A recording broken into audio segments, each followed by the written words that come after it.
Bismillahirrahmanirrahim. Assalamualaikum warahmatullahi wabarakatuh. Waalaikumsalam warahmatullahi Insyaallah. wabarakatuh. Masih semangat ibu-ibu? Alhamdulillah. Semangat pagi mudah-mudahan ya. Alhamdulillah tadi setelah baca zikir yang dipimpin oleh Ustadz Heri Nurdi, mudah-mudahan bisa membersihkan hati kita dan senantiasa mengingatkan hati kita kepada Allah Subhanahu wa taala, dan paling utama mengikat hati kita senantiasa kepada Allah Subhanahu wa taala. Amin amin ya rabbal alamin. Alhamdulillah rabbil alamin. Wa bihi nasta'in ala umurid dunya waddin. Wassalatu wassalam ala asyrafil anbiya'i wal mursalin wa ala alihi wa sahbihi wa man tabi'ahum bi ihsanin ila yaumiddin. Ibu-ibu yang dirahmati Allah Subhanahu wa taala, alhamdulillah Allah beri kita rezeki, Allah beri kita kelapangan, Allah beri kita waktu, Allah beri kita kesempatan, dan yang paling penting Allah beri kita kesenangan, keringanan hati untuk senantiasa duduk di majelis ilmu. Masya Allah, satu nikmat yang sangat besar yang Allah Subhanahu wa taala berikan kepada kita. Mudah-mudahan hal ini adalah wasilah kita bisa dinaikkan derajatnya oleh Allah Subhanahu wa taala. Merupakan ini adalah tanda cinta Allah Subhanahu wa taala kepada kita, dan kita akan menjadi pribadi yang lebih baik lagi di sisi Allah Subhanahu wa taala. Amin amin ya rabbal alamin. Ibu-ibu yang dirahmati Allah Subhanahu wa taala, alhamdulillah sudah membersamai kita Ustadz Husain bin Hamid Al-Attas dan Ustadz Hamzah bin Attas Al-Attas. Hari ini insyaallah kita akan membahas tentang kalbu. Kalbu atau yang biasa kita sebut dengan hati. Kalbu ini menjadi tempat penglihatan Allah Subhanahu wa taala, tempat penilaian daripada Allah Subhanahu wa taala kepada hambanya. Kalau ibu-ibu biasa ke kondangan ngedempul pipi ya, pakai lipstik ya, pakai kontak lensa, Masya Allah. Make up-annya bisa berjam-jam supaya apa? Supaya wajahnya indah dilihat manusia. Nah, hari ini insya Allah kita akan belajar bagaimana kita mengindahkan hati kita supaya hati kita enak dipandang oleh Allah Subhanahu wa taala. Insyaallah bersama Ustadz Husain bin Hamid Al-Attas dan Ustadz Hamzah bin Attas Al-Attas. Namun sebelum kita melanjutkan, akan lebih baik lagi jika kita mulai dulu dengan baca Ummul Quran surat Al-Fatihah. Tafadhal Ustaz. A'udzu billahi minasy syaithanir rajim. Bismillahirrahmanirrahim. Alhamdulillahi rabbil alamin. Ar-Rahmanir Rahim. Maliki yaumiddin. Iyyaka na'budu wa iyyaka nasta'in. اهدنا الصراط المستقيم صراط الذين أنعمت عليهم غير المغضوب عليهم ولا الضالين. Amin amin ya rabbal alamin. Semoga dari bacaan surat Al-Fatihah tadi Allah turunkan, Allah bukakan pintu rahmat dan pintu hidayahnya buat kita semua. Ibu-ibu yang dirahmati Allah Subhanahu wa taala, seperti yang Al-Fakir sebutkan tadi, insyaallah kita akan membahas tentang kalbu dan penjelasannya yang Allah Subhanahu wa taala terangkan di dalam Al-Qur'an. Di dalam satu ayat Allah Subhanahu wa taala berfirman, "Yauma la yanfa'u malun wala banun." Pada hari itu tidak bermanfaat harta kita yang banyak, mobil kita mau Pajero, mau apa lagi, Fortuner, mau Mini Cooper, mau angkot carry sekalipun tidak akan bermanfaat buat kita. Wala banun, ataupun anak-anak kita, mau anak kita sarjana di perguruan tinggi negeri, sarjana luar negeri ya, sarjana Cambridge katakanlah ya, tidak bermanfaat pada kita pada hari itu. Illa man atallaha biqalbin salim, kecuali yang datang kepada Allah Subhanahu wa taala dengan hati yang selamat. Mari ibu-ibu yang dirahmati Allah Subhanahu wa taala, Kita dengarkan penjabaran, penjelasan, dan nasihat yang akan disampaikan lebih dulu oleh Ustadz Husain bin Hamid Al-Attas. Tafadhol Ustadz. Bismillahirrahmanirrahim. Alhamdulillahi Rabbil Alamin. Allahumma salli wa sallim wa barik ala abdika wa rasulika Sayyidina wa nabiyina Muhammadin wa alihi wa sahbihi wa sallim. Subhanaka la ilma lana illa ma 'allamtana innaka antal alimul hakim. Wa la hawla wa la quwwata illa billahil aliyyil azim. Rabbana zidna ilman wa alhiqna bis salihin. Allahumma atina min indika rahmah wa 'allimna min ladunka ilman nafi'a wanfa'na bima 'allamtana. Amma ba'du, ibu-ibu jamaah ta'lim yang dirahmati Allah Subhanahu wa taala, semoga langkah ibu-ibu sekalian yang ibu langkahkan di jalan Allah Subhanahu wa taala akan kembali membawa rahmat, keberkahan dan cahaya dalam jiwa ibu sekeluarga bersama anak-anak. Allah ampuni dosanya dan angkat derajatnya, amin ya rabbal alamin.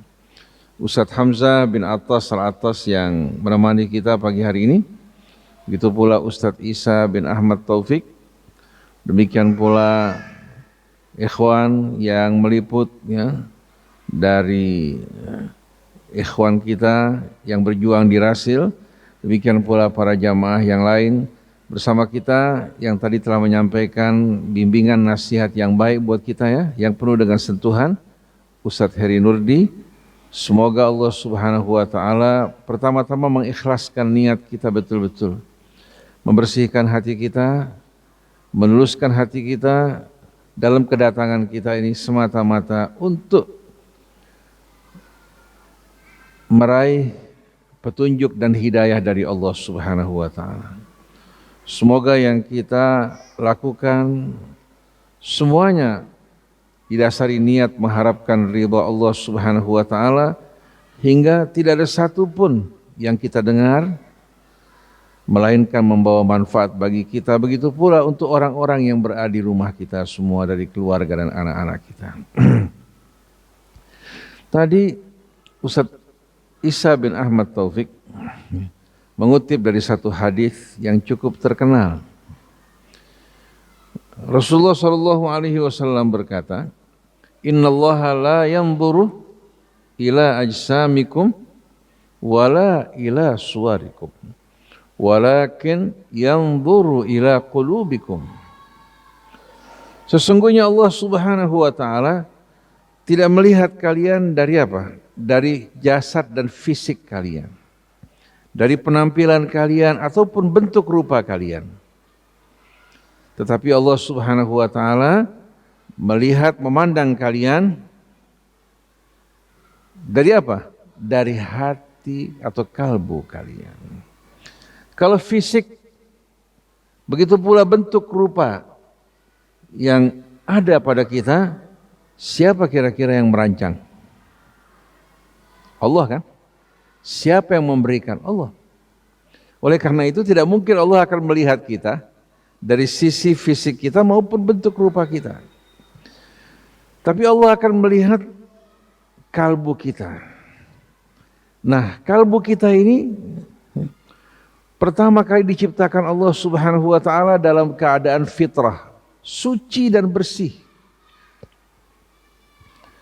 Di mana kalbu kita sejalan dengan fitrah alam semesta, sejalan juga dengan bimbingan dan petunjuk Allah yang Allah turunkan dalam kitabnya. Di mana ajaran Allah bukan mengajarkan sesuatu yang asing bagi kita, tapi ajaran Allah Subhanahu wa taala selaras, seiring seirama dengan fitrah setiap manusia. Walaupun bapaknya kafir, ibunya musyrik, tapi setiap manusia keluar dari tangan Allah Subhanahu wa taala dalam keadaan suci, bersih. Bahkan sebelum dia dilahirkan, Allah telah mengambil kesaksian daripadanya. Alastu bi rabbikum, bukankah aku ini Tuhan kalian? Dan pada saat itu sebelum kita mampu berbicara, kita telah bersaksi di hadapan Allah Subhanahu wa taala. Qalu bala syahidna an taqulu yaumal qiyamati inna kunna an hadza ghafilin. Kami bersaksi ya Allah. Lalu Allah katakan, jangan kalian di hari kiamat nanti mengatakan bahwa kami tidak kenal dan tahu menahu tentang Engkau ya Allah. Cuma kesaksian fitrah ini beda dengan kesaksian kita pada saat ini. Kesaksian fitrah artinya kalbu kita, Allah Subhanahu wa taala ciptakan keluar dari tangannya siap untuk menerima apa? Menerima hidayah dan petunjuk dari Allah Subhanahu wa taala menuju kesempurnaan. Asal kita semua apa? Betul-betul menjaga kalbu kita dan mau membuka diri menerima kebenaran. Ini menjadi pilihan kita semua. Tapi kalau kita menutup hati kita untuk menerima kebenaran, yang kita ikuti seruan hawa nafsu kita, maka sedikit demi sedikit kalbu kita akan diselimuti ditutup oleh apa? Oleh kegelapan yang diakibatkan oleh dosa kita. Sebagaimana firman Allah, kalla bal rona ala qulubihim ma kanu yaksibun. Sebelum ayat ini Allah ceritakan orang yang melakukan perbuatan curang. Kalau dia beli barang untuk dirinya, dia minta timbangannya, ukurannya harus tepat. Tapi sewaktu dia menjual barang pada orang lain, dia kurangi takaran maupun timbangannya. Atau kita ingin dihargai, dihormati, tapi tidak belajar untuk menghargai, menghormati orang lain. Atau seorang suami menuntut haknya dari istrinya, tapi dia tidak menjalankan kewajiban pada istrinya. Atau sebaliknya, istri selalu menuntut haknya, tapi dia tidak menjalankan kewajibannya. Kira-kira adil apa tidak? Nah, orang semacam ini masuk dalam kategori al-mutaffifin. Karena sikapnya akan merusak keseimbangan. Karena dia berlaku tidak adil. Kira-kira bisa nggak pasangan suami istri bahagia kalau suami hanya menuntut tapi nggak menjalankan kewajibannya? Atau sebaliknya, perempuan menuntut haknya sebagai istri tapi dia tidak menjalankan kewajiban sebagai apa? Sebagai seorang istri. Ini yang tidak diinginkan Allah, karena kalau sampai terjadi hal ini, kehidupan manusia akan rusak. Betul enggak? Sampai seorang Yahudi ketika mendengarkan ayat Allah, dia mengatakan wabil adli qamatis samawati wal ard. Dengan keadilan langit bumi tegak. Tanpa keadilan langit bumi ini akan runtuh semuanya. Jadi keadilan ini merupakan apa?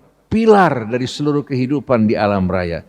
Maka para mutaffifin, orang yang curang, yang menggunakan standar ganda, adalah orang-orang yang dapat merusak kehidupan dirinya maupun kehidupan orang lain. Nah, Allah berikan peringatan, kalla. Jangan kamu berbuat seperti ini wahai manusia. Ternyata manusia masih tidak peduli, acuh tak acuh terhadap peringatan Allah. Malah yang terjadi, balrona ala qulubihim ma kanu yaksibun.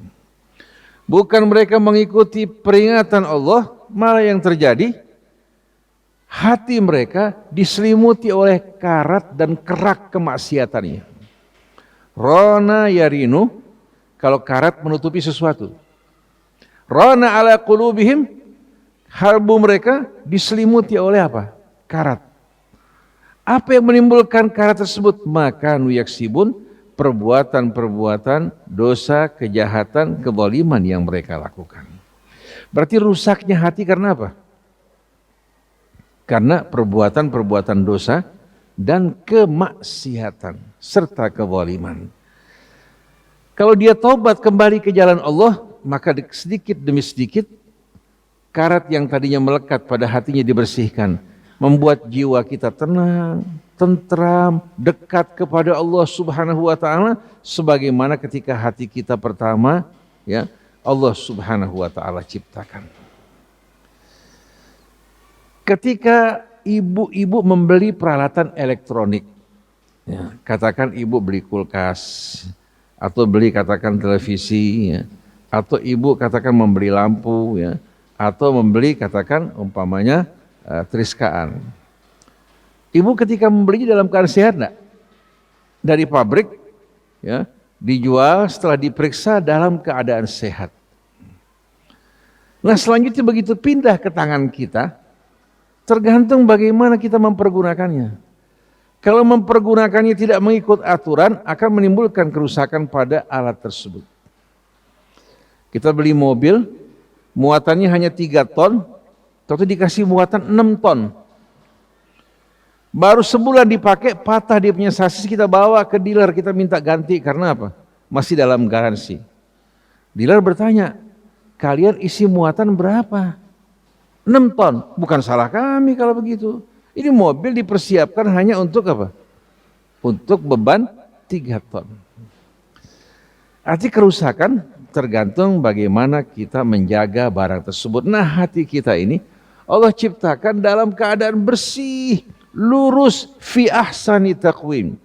Laqad khalaqnal insana fi ahsani taqwim. Bukan hanya taqwim menggambarkan kelurusan, keseimbangan, bahkan fi ahsani taqwim dalam keadaan yang sebaik-baiknya berada dalam kelurusan, keseimbangan dan kesempurnaan. Bersama perjalanan hidupnya, ya, waktu berjalan, dia mulai melakukan perbuatan-perbuatan yang salah, akhirnya jatuh dari ketinggian menuju tempat yang rendah. Dari keadaan suci, ya, ditempatkan di tempat yang baik, dia kotori dirinya, mau tidak mau yang kotor tidak ditempatkan lagi bersama yang suci kan. Tsumma radatnahu asfala safilin. Tsumma ini menjelaskan waktu yang panjang. Waktu yang panjang. Jadi kalau ada kata tsumma menunjukkan ada waktu yang panjang berlalu di mana jiwa tersebut atau kalbu tersebut yang tadinya suci dan bersih, kalbu yang terikat dengan Allah mulai mengalami apa? Mengalami penyimpangan akibat perbuatan-perbuatan yang dilakukan. Akhirnya karena kondisi kalbunya yang tadinya dalam keadaan baik dikotori oleh perbuatan-perbuatan yang buruk, maka dengan sendirinya tidak layak lagi ditempatkan fi ahsani taqwim. Maka kami tebalikkan sesuai dengan perbuatannya ila asfalis safirin, ke dalam tempat yang rendah. Kalau kita taruh sendal di lemari, pantas nggak? Yang sudah kotor blok masuk lemari, pantas nggak? Barang yang bersih kita masukkan di lemari, barang yang kotor kita cuci. Nah Allah Subhanahu wa ta'ala berikan peringatan pelajaran buat dirinya akibat dari perbuatan yang tadinya jiwanya tenang, damai, hidupnya lapang dan penuh dengan kemurahan, akhirnya Allah tempatkan fi asfalis safirin. Tapi Allah tidak berbuat aniaya, karena orang-orang yang tetap menjaga dengan iman dan amal soleh tidak akan dikembalikan ke dalam asfalis safirin. Illal ladzina amanu wa amilus shalihat, kecuali orang yang beriman yang selalu mengerjakan amal soleh, dia akan tetap berada fi ahsani taqwim. Berarti yang diterbalikan siapa? Orang-orang yang tidak beriman pada Allah dan tidak mengerjakan amalan-amalan soleh. Falahum ajrun ghairu mamnun. Maka mereka yang beriman beramal soleh akan mendapatkan ganjaran yang tidak akan pernah putus. Hidup singkat di dunia, ditempatkan di tempat yang abadi dalam kebahagiaan. Lalu Allah bertanya, fama yukadzibuka ba'du biddin. Apa yang masih membuat kamu mendustakan ad-din? Ad-din bisa berarti agama Allah yang penuh keadilan dan keindahan yang membimbing manusia ke jalan yang lebih lurus. Bisa juga berarti pembalasan yang berdasarkan keadilan. Jadi apalagi yang membuat kamu mendustakan agama Allah dan keadilan Allah Subhanahu wa ta'ala dalam membalas perbuatan-perbuatan hambanya. Alaihissallahu biahkamil hakimin, bukankah Allah subhanahu wa ta'ala sebaik-baiknya hakim yang maha bijaksana dalam memberikan keputusan kepada kita. Nah, yang kita ingin tegaskan di sini ibu-ibu yang dirahmati Allah, hati kita atau kalbu kita ini keluar dari tangan Allah betul-betul dalam keadaan fitrah sebagaimana firman Allah, fa'aqim wajhaka lid-dini hanifa. Aqim wajhaka, luruskan wajahmu di dalam menjalankan tuntunan agama Allah. Kalau kamu lakukan hal ini, fitratullah allati fataran nasa 'alaiha, maka kamu berjalan di atas fitrah Allah ketika pertama kali Allah ciptakan manusia.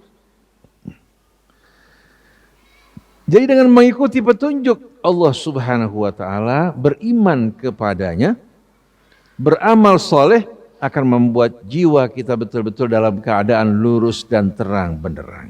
Sedangkan kemaksiatan, penyimpangan dan kezaliman itu yang akan membuat kalbu kita berada dalam kegelapan.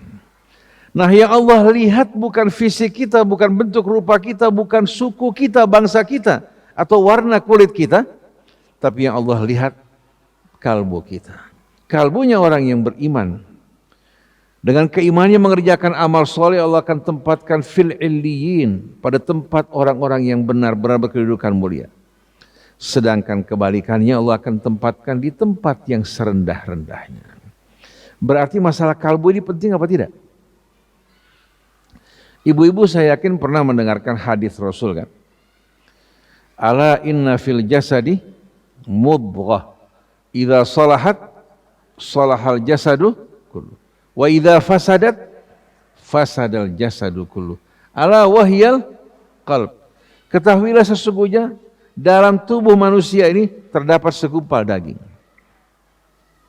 Kalau dia sehat, seluruh tubuh manusia akan sehat. Kalau dia sakit, maka juga tubuh manusia akan sakit. Ala wahyal qalbu, ketahuilah bahwa dia apa? Apa ibu-ibu? Ketahuilah bahwa dia adalah jantung. Jantung. Ini berbicara mengenai anatomi. Ya. Diumpamakan, bagaikan apa? Allah berikan perumpamaan dan peran dari jantung ini sama dengan peran dari apa? Dari apa? Hati kita. Kalau hati secara anatomi dalam bahasa Arab namanya kabid. Tapi kalau qalbun dalam bahasa Arab adalah secara anatomi jantung.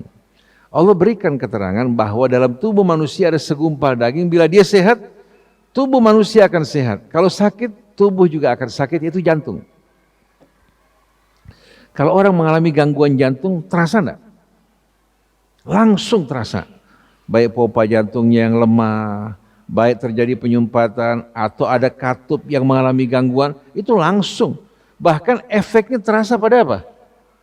Pada seluruh tubuh manusia. Tapi kalau orang ada gangguan di hati, itu biasanya kalau bukan stadium akhir tidak terasa. Dan jantung ini ya, kan memompa darah. Dalam darah ada nutrisi buat semua sel tubuh kita. Ada juga oksigen ya, yang dipompa ke seluruh tubuh kita, itu fungsi daripada jantung. Fungsi paru-paru ya, dia menghisap oksigen, kemudian apa? Kembang kuncup kan?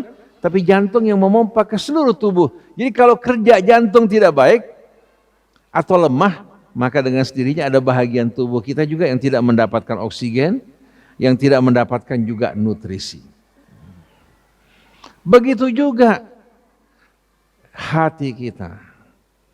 Kalau hati kita dalam keadaan sehat, akan berpengaruh terhadap ucapan kita, pandangan mata kita, pendengaran kita. Tapi kalau hati kita sakit, dikuasai oleh hawa nafsu, ambisi, keserakahan, kerakusan, akan terlihat juga pada pandangannya, pada ucapannya, pada pendengaran. Betul Ibu sekalian? Jadi ini sebagai perumpamaan, sebagaimana jantung fungsinya begitu vital, begitu juga jantung hati kita. Atau hati kita, kalau dalam keadaan sehat, sehatnya dengan selalu mengingat Allah. berjalan di atas petunjuk Allah, berzikir kepadanya, membaca ayat-ayat sucinya yang akan menerangi kalbunya, membuat jiwanya betul-betul terikat dengan Allah Subhanahu wa taala. Seperti lampu, di saat terhubung dengan sumber energi dia akan menyala. Tapi walaupun lampunya sehat, kalau terputus dari sumber energinya mati tidak?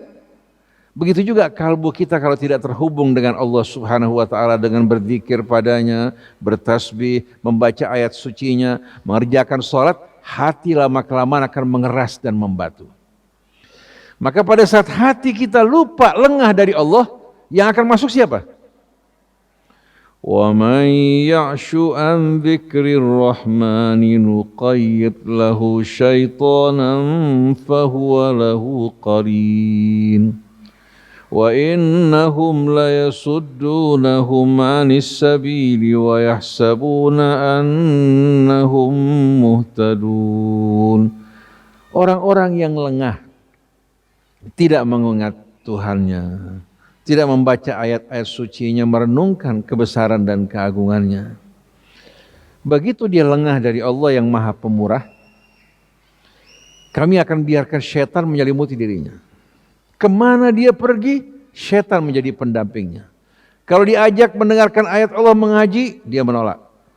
Diajak untuk datang ke tempat kebaikan, dia merasa berat. Tapi kalau diajak ke tempat maksiat, beriforia, hiburan, dia akan sambut dengan baik.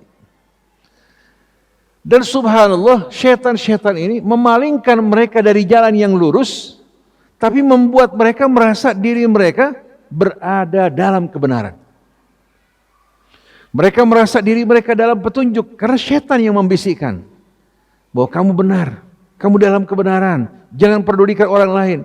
Padahal yang dilakukan adalah perbuatan-perbuatan yang rendah dan hina. Maka begitu hati kita tidak lagi mengingat Allah, berzikir kepada Allah, maka kita akan masuk dalam perangkap syaitan.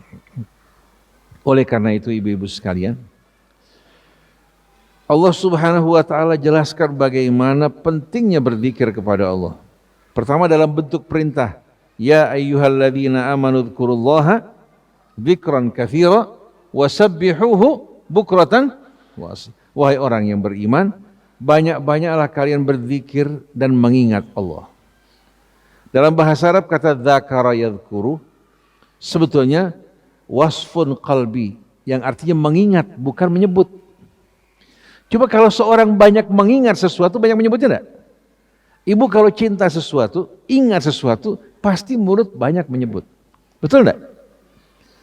Kalau seorang laki-laki mengaku cinta pada seorang wanita, tapi yang disebutin orang lain, cintanya palsu atau bohong? Tapi kalau dia cinta pada sesuatu, pasti itu yang menjadi pembicaraan dia. Sampai dia bilang sama orang, tadi saya habis lewat depan rumahnya, hati plong perasaan. Saya ketemu sama temennya, saya tanya bagaimana keadaannya. Jadi selalu yang berhubungan dengan dia yang menjadi apa? Yang menjadi perhatiannya. Sampai dia lagi makan, yang enak dibilang, ya Allah, coba si fulan ada di samping saya. Man ahabba syai'an aktsara min dzikri. Orang kalau cinta sesuatu, dia akan banyak mengingatnya, banyak juga menyebutnya.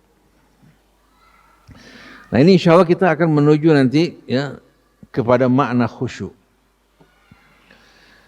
Jadi banyak-banyaklah kalian mengingat Allah. Wasabbihuhu bukratan, dan bertasbihlah kepada Allah pagi dan petang. Ini bukan hanya pagi petang, tapi pada waktu pagi kita membuka hari kita, pada waktu petang kita menutup hari kita, kita dianjurkan untuk banyak-banyak bertasbih agar tidak tergolong dari orang yang lalai. Dibuka dengan tasbih, ditutup juga dengan tasbih. Begitu pula dengan berbagai macam zikir. Lalu kita bertanya, apa manfaat yang akan diterima oleh mereka yang berzikir? Huwallazi yusalli alaikum wa malaikatuhu liyukhrijakum minadh-dhulumati ilan nur wa kana bil mu'minina rahima. Huwallazi, dan dialah Allah. Huwallazi yusalli alaikum, yang selalu senantiasa melimpahkan selawatnya atas kalian. Wa malaikatuhu, dan juga para malaikatnya senantiasa berselawat untuk kalian. Kalian sih siapa? Siapa? Yang banyak berzikir dan bertasbih kepada Allah. Dengan selawat dari Allah dan malaikatnya, liyukhrijakum minadh-dhulumati ilan nur, untuk mengeluarkan kalian dari hidup yang gelap, ya, gulita, menuju kehidupan yang terang benderang. Begitu hati ibu diterangi oleh cahaya Allah, ibu akan betul-betul merasakan kenikmatan kedamaian yang tak terhingga. Wa kana bil mu'minina rahima, sungguh Allah terhadap orang yang beriman amat-amat penyayang. Nah, ada perintah zikir untuk selalu mengingat Allah. Nah, kira-kira ibu-ibu sekalian, kalau seorang menyebut nama Allah tapi di hatinya tidak ada Allah, kira-kira berat gak buat dia berzikir? Dia menyebut berulang-ulang, subhanallah, subhanallah, subhanallah, subhanallah, baca zikir tasbih 100.000 kali, tapi hanya mulut, tapi hati gak mengingat Allah. Kira-kira terpaksa gak dia lakukan? Ada orang mengatakan, kalau kamu punya hajat, ingin tercapai hajat kamu, baca tasbih 1.000 kali, baca selawat 1.000 kali, insya Allah usaha kamu akan lancar. Ada lagi yang digunakan juga untuk mendapatkan perempuan yang dia inginkan. Baca ini sekian kali, itu perempuan hatinya bakal tergerak untuk apa? Untuk kamu. Tasbih dan zikir semacam ini, tasbih yang tidak akan sama sekali menerangi kalbu. Tapi zikir dan tasbih yang dasarnya cinta, rindu kepada Allah, ini yang betul-betul memiliki apa? Memiliki buah-buah yang tidak akan pernah berhenti sama sekali. Oleh karena itu seorang bertanya kepada seorang alim dan arif billah, bagaimana caranya kami dapat mengkhusyukkan diri kami dalam sholat, agar pikiran tidak kesana kemari. Begitu juga dalam membaca Al-Quran, dalam beribadah, kami bisa merasakan kekhusyuan. Orang arif tersebut mengatakan, khusyuk ini tidak akan mungkin sama sekali didapatkan kecuali oleh mereka yang mencintai Allah. Begitu dia mencintai Allah melebihi selainnya, khusyuk akan langsung masuk ke dalam hati kita. Begitu pikiran kita, perhatian kita tertuju pada Allah, maka kemanapun kita akan pergi yang selalu menjadi sebutan Allah. Menerima nikmat, alhamdulillah. Dapat cobaan juga dia tidak berkeluh kesah, ya. Dalam berbagai macam hal selalu menyebutkan nama Allah. Wala haula wala quwata illa billah, beristighfar pada Allah, memandang nikmat yang Allah berikan, tidak pernah mulutnya lupa untuk menyebutkan Allah Subhanahu wa taala. Mungkin sebahagian orang, ya, yang melihat orang yang banyak menyebut, ya, dianggap capek. Tapi kalau zikir keluar dari cinta, bagaimana mungkin capek? Ibu kalau mencintai sesuatu asyik gak membicarakannya? Bahkan ibu pamerkan semua orang. Betul gak? Berlian saya ini Masya Allah saya beli, harganya murah, tapi ternyata luar biasa betul-betul. Betul gak? Punya anak yang ibu cintai, kalau gak malu, ibu akan ceritakan tiap saat, anak saya begini, begini. Betul gak ibu sekalian? Nah sekarang saya mau tanya, bagaimana Allah? Seluruh nikmat yang kita miliki berasal dari Allah. Ada seorang perempuan cemburu sama suaminya karena selalu menyebutkan nama Allah, selalu mengingat Allah, dan sholat ibadahnya juga luar biasa. Setiap ditanya kenapa, alhamdulillah saya bersyukur atas nikmat Allah. Satu hari si istri cemburu pada suaminya. Suaminya mengatakan, saya ini bagaimana gak bersyukur dapat wanita yang baik, yang soleha, yang cantik seperti kamu. Kalau bukan Allah yang menganugerahkan, di mana saya akan dapatkan? Saya dapat mertua yang baik, yang peduli, yang menghadiahkan kamu untuk saya tanpa pamrih sedikit pun. Ini merupakan nikmat dari Allah. Hingga dia bukan terfokus pada istrinya semata-mata, dia cintai istrinya, dia bersyukur pada Allah yang menganugerahkan istri yang baik. Si perempuan juga mendapatkan suami yang baik. Dia bersyukur kepada Allah, bersyukur juga kepada kedua orang tua suami.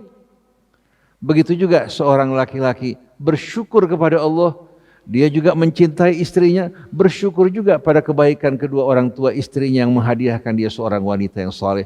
Jadi bedanya, satu dikembalikan pada Allah, yang satu hari sekalian dikembalikan syukurnya kepada apa? kepada makhluk yang tidak mampu untuk memberikan apa-apa.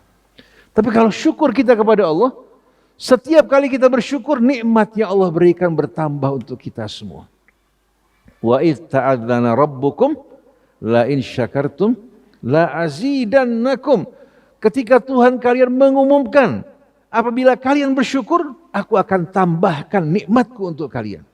Wala in kafartum inna adzabi lasyadid. Tapi kalau kalian ingkar, yang akan datang azab. Bukan lagi apa? Tambahan nikmat, nikmat yang ada pada kalian akan hilang dan akan berganti dengan azab. Seperti yang Allah kisahkan dalam suratul Kahfi, seorang laki-laki yang bangga dengan kebunnya, dengan anaknya, dengan keluarganya, bahkan dia bilang ma'adhunnu an tabida hadhihi abada. Saya duga tidak akan mungkin semua nih kebun saya akan mengalami kehancuran. Wala in rudittu ila rabbi la ajidanna khairan minha munqalaba. Kalau saya dikembalikan kepada Tuhanku, saya akan menjumpai balasan yang lebih baik lagi. Temannya mengatakan, qala lahu sahibuhu wa huwa yuhawiruhu akafarta billadhi khalaqaka min turab thumma min nutfatin thumma sawwaka rajula. Apa kamu ingkar pada Tuhanmu yang telah menciptakan kamu? Ingat, kamu diciptakan dari tanah hingga kamu menjadi manusia sempurna seperti ini, sebagai seorang pria sempurna. Lakinnahu Allahu rabbi wa la usyriku bi rabbi ahada. Sedangkan aku, pengasuhku, pemeliharaku, yang merawat aku, menciptakan aku adalah Allah Tuhanku. Dan aku tidak akan mempersekutukan dengan Tuhanku seorang pun juga. Akhirnya, orang tersebut yang hidup tadinya dalam keluasan, kekayaan, hartanya semua hancur berganti dengan kerusakan. Dari kenikmatan, kekayaan, sungai yang mengalir mata air, semuanya mengalami kehancuran karena keingkaran. Temannya mengatakan, walaula idh dakhalta jannataka qulta masya Allah la quwwata illa billah. Seharusnya kamu ketika masuk ke dalam kebun bukan dengan sombong tapi mengatakan masya Allah, semua adalah kehendak Allah, la quwwata illa billah. Tidak ada kekuatan kecuali hanya milik Allah. Gara-gara dia tidak kembalikan pada Allah, kebunnya semua hancur. Ada kisah ibu-ibu, seorang memiliki burung merak yang luar biasa bagus sama seekor kambing yang susunya banyak. Datang satu orang. Begitu lihat kambing yang susunya deras, dia mengatakan, sel bala motor. Dia bilang air bah, padahal hujan nggak turun, menggambarkan bagaimana susunya yang deras. Kemudian ketika lihat burung merak, dia puji-puji burung tersebut tanpa menyebutkan nama Allah. Tidak lama kemudian, si merak sakit, kemudian meninggal dulu. Si kambing yang tadinya deras susunya tidak lagi mengeluarkan susunya. Kenapa? Karena tidak menyebutkan nama Allah. Oleh karena itu, biasanya sebahagian orang, kita paling takut kalau ada orang puji kita atau puji anak kita tanpa menyebutkan nama Allah. Kita bilang, qul masya Allah. Katakan masya Allah. Takut nikmat yang Allah berikan pada kita ini rusak gara-gara lupa menyebutkan nama Allah padahal dia pemiliknya. Dia yang memberikan semua ini. Jadi hendaknya dalam segala hal hati selalu mengingat Allah. Nah, kalau kita ingin khusyuk dalam beribadah pada Allah, tempatkan Allah dalam kedudukan yang utama di hati kita semuanya. Allah berfirman dalam suratul Baqarah, "Wa minan nas man yattakhidhu min dunillahi andada." Sebahagian manusia ada yang menjadikan selain Allah sebagai sekutu-sekutu Allah. Yuhibbunahum ka hubbillah, mereka cintai sebagaimana cinta mereka kepada Allah. Yuhibbunahum ka hubbillah. Lalu Allah katakan walladzina amanu asyaddu hubban lillah. Adapun orang yang beriman mereka akan lebih cinta kepada Allah. Bagaimana tidak? Coba apa yang ada pada kita yang bukan dari Allah? Ada enggak? Kerudung yang ibu pakai, walaupun yang menjahit orang lain, tapi juga merupakan nikmat dari Allah. Dari bahan bakunya, ibu juga punya kemampuan membelinya. Juga orang yang menjahitnya juga merupakan bimbingan dan petunjuk dari Allah Subhanahu wa ta'ala. kendaraan yang ibu pergunakan, kesehatan yang ibu miliki, untuk dapat menikmati nikmat yang bermacam-macam, semua adalah milik Allah. Maka Said Qutb mengatakan, seorang mufassir, man wajadallah wajada kulla syai. Siapa yang telah menemukan Allah, dia telah menemukan segala sesuatu. Wa man faqadallah faqada kulla syai. Siapa yang kehilangan Allah, dia kehilangan segala sesuatu. Dalam surat Fatir Allah berfirman, ya ayyuhan nas antumul fuqara ilallah. Wahai manusia, ketahuilah bukan Allah yang butuh pada kalian. Kalian yang butuh kepada Allah. Wallahu huwal ghaniyul hamid. Allah maha kaya, enggak butuh pada kalian. In yasha yudhibkum wa ya'ti bi khalqin jadid. Kalau Allah mau, Allah bisa melenyapkan kalian, menggantikan kalian dengan orang-orang baru yang lebih baik lagi dari kita. Jadi keberadaan kita ini, wa madzalika 'alallahi bi'aziz, itu bukan hal yang sulit dan mahal bagi Allah. Kalau Allah lenyapkan semua ini yang terdapat di bumi, bagi Allah tidak ada sedikit pun kerugian. Allah kuasa menciptakan lagi yang baru. Jadi manusia yang sombong, dia merasa dirinya seolah-olah di mata Allah merupakan sesuatu yang berarti. Kalau kalbu ibu selalu mengingat Allah, hati ibu selalu juga menyebut nama Allah Subhanahu wa ta'ala, ini betul-betul janji dari Allah. Ibu akan selalu diingat oleh Allah. Fadhkuruni adzkurkum washkuruni wala takfurun. Nah, sebelum Ustaz Hamzah melanjutkan nanti insya Allah, saya akan bacakan ayat yang sering ibu baca dan dibacakan, yaitu ayat-ayat terakhir dari surah Al-Imran. Inna fi khalqis samawati wal ardi wa ikhtilafil laili wan nahari la ayatin li ulil albab alladzina yadhkuruna Allaha qiyaman wa qu'udan wa ala junubihim وَيَتَفَكَّرُونَ فِي خَلْقِ السَّمَاوَاتِ وَالْأَرْضِ رَبَّنَا مَا خَلَقْتَ هَذَا بَاطِلًا سُبْحَانَكَ فَقِنَا عَذَابَ النَّارِ رَبَّنَا إِنَّكَ مَنْ تُدْخِلِ النَّارَ فَقَدْ أَخْزَيْتَهُ وَمَا لِلظَّالِمِينَ مِنْ أَنصَارٍ رَبَّنَا إِنَّنَا سَمِعْنَا مُنَادِيًا يُنَادِي لِلْإِيمَانِ أَنْ آمِنُوا بِرَبِّكُمْ فَآمَنَّا رَبَّنَا فَاغْفِرْ لَنَا ذُنُوبَنَا وَكَفِّرْ عَنَّا سَيِّئَاتِنَا وَتَوَفَّنَا مَعَ الْأَبْرَارِ رَبَّنَا وَآتِنَا مَا وَعَدتَّنَا عَلَى رُسُلِكَ وَلَا تُخْزِنَا يَوْمَ الْقِيَامَةِ إِنَّكَ لَا تُخْلِفُ الْمِيعَادَ صدق الله العظيم. Saya akan baca singkat aja. Inna fi khalqis samawati wal ardh. Allah menunjuk kepada ciptaannya. Sesungguhnya pada ciptaan langit dan bumi. Wa ikhtilafil laili wan nahar. Perubahan malam dan siang yang silih berganti. La ayatin liulil albab. Penuh dengan tanda-tanda bagi orang-orang yang berakal.